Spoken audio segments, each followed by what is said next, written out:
Welcome to the Banker Lamp. Please enjoy the video. You start by confirming your Apple ID is the one you use for messages on both devices. This is essential because Apple links conversations to that account. Once done, make sure Wi-Fi and Bluetooth are enabled and the phone and Mac are on the same network so handoff and verification can occur.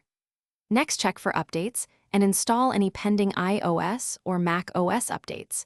Newer versions fix sync bugs and improve device compatibility, so updating first saves time later. Now you enable the actual syncing features.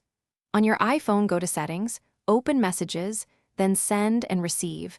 Verify your phone number and email addresses are checked so Apple knows where to route messages.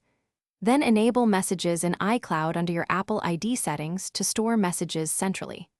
On the Mac, launch Messages, open Preferences, sign into iMessage if prompted, and tick Enable Messages in iCloud. This links message history and attachments between devices. Once enabled, the systems will begin merging data. Finish by verifying the sync. Give the devices time to upload and download history, ideally with both plugged into power and on Wi-Fi so large attachments transfer smoothly. If messages don't appear, sign out of iMessage on the Mac and iPhone, then sign back in to force reauthorization.